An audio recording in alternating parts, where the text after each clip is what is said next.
Serpentard.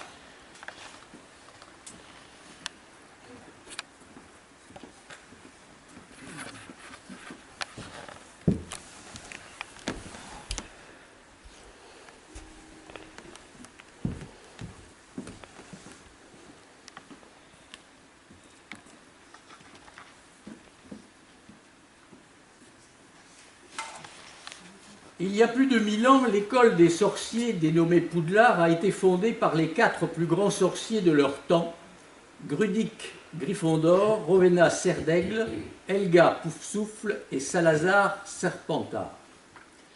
Les 3 premiers restèrent solidaires, le 4e, Serpentard, se dissocia des 3 autres fondateurs.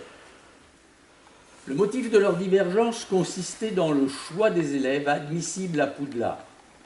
Serpentard ne souhaitait accueillir que des sorciers de sang pur, c'est-à-dire fils ou filles de père et mère sorciers, alors que les 3 autres voulaient une ouverture totale, comprenant en plus les sangs purs, les sangs mêlés, un seul des 2 parents sorciers, et les sangs de bourbe, 2 parents moldus, c'est-à-dire ne disposant ni l'un ni l'autre de pouvoir magique. Cette différence dans le recrutement est essentielle car elle trahit un esprit opposé sur le rôle de la magie.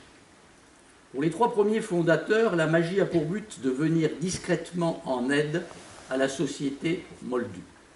C'est son rôle fondamental. Le pouvoir des sorciers n'est pas une finalité, mais un service exercé dans une parfaite discrétion extérieure. D'ailleurs, le Code international du secret magique prévoit expressément la nécessité de cacher aux moldus l'existence de la magie, et l'une des premières règles enseignées aux élèves de Poudlard est l'interdiction d'utiliser sa baguette devant des moldus et l'interdiction de la pratique de la magie à l'extérieur de l'école avant 17 ans. Sur ce différend de conception, c'est là que se situent 2 des réflexions de Drago Malfoy, élève de Serpentard et constant adversaire d'Harry Potter. Il affirme d'abord « certaines familles de sorciers valent mieux que d'autres ». En parlant de famille, il ne considère donc pas l'individu en soi, mais sa lignée. Puis, s'insurgeant contre les sorciers issus de parents moldus, il conclut « nous n'avons pas la même conception de l'honneur d'un sorcier ». Pour les tenants de Serpentard, dont la famille Malfoy fait partie, et qui s'oppose au protecteur et directeur de Poudlard, Albus Dumbledore, qu'elle cherche à faire congédier, la force d'un sorcier se mesure à sa capacité de maîtriser la société des moldus. À cet effet, elle réussira à prendre d'abord le pouvoir par une mainmise sur le ministère de la magie. Elle en arrivera ensuite à modifier l'éducation qui doit dorénavant être limitée à des connaissances théoriques afin de distiller une douce ignorance. Elle poursuivra en faisant de la délation un outil officiel de contrôle et en destituant ceux qui voudraient résister. La peur permet de faire n'importe quoi et de dominer ceux qui, nombreux, en sont atteints.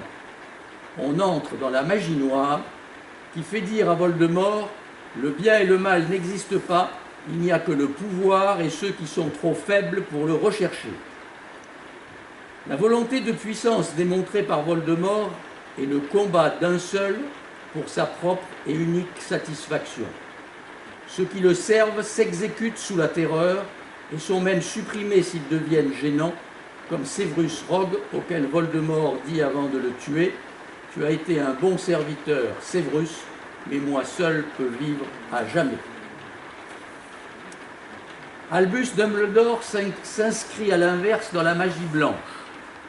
La lumière recherchée n'exclut pas les zones d'ombre, mais il faut apprendre à connaître ses qualités afin de s'appuyer dessus. C'est le sens de la baguette magique.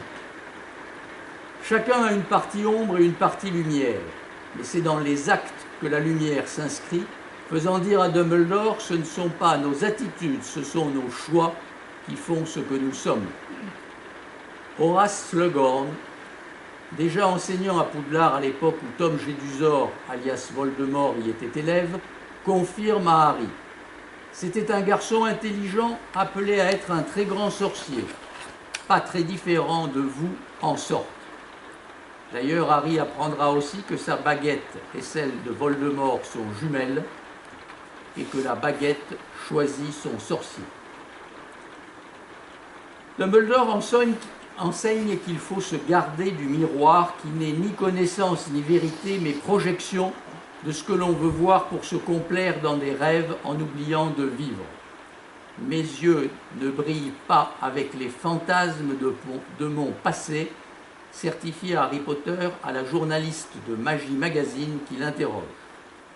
Le prestige de ses parents ne constitue donc pas pour lui un acquis confortable et définitif, seulement une incitation à agir dans le même esprit et avec la même détermination, à sa façon personnelle et suivant la réalité présente des circonstances. Pour ce faire, il faut savoir se tourner vers tous les autres.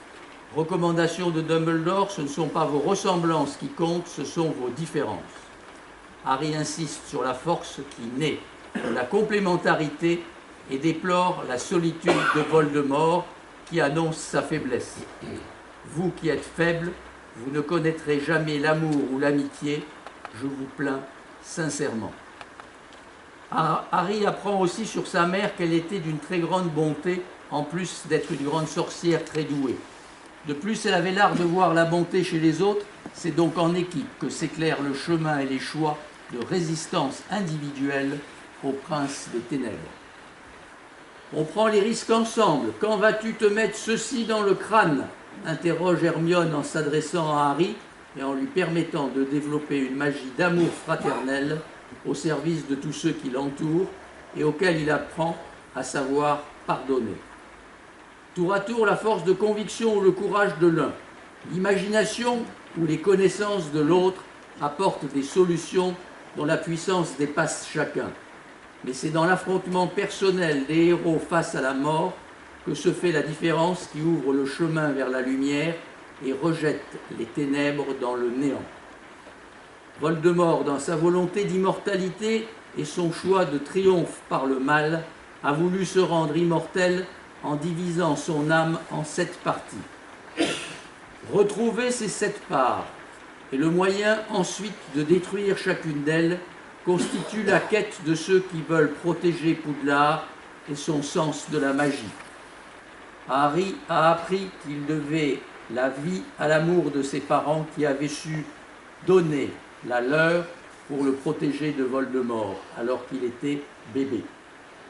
Dans le conte des reliques de la mort, Harry comprend que seule la cape d'invisibilité avait protégé l'un des 3 frères jusqu'au jour où il avait décidé de la remettre à son fils, suivant lui-même la mort, je cite, comme une vieille amie.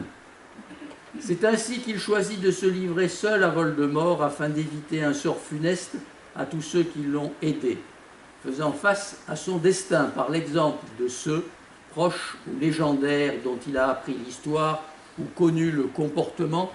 Il entre dans la tradition à travers ce que dit de lui l'un de ses partisans qui s'adresse à Voldemort et à ceux qui soutiennent le prince des ténèbres.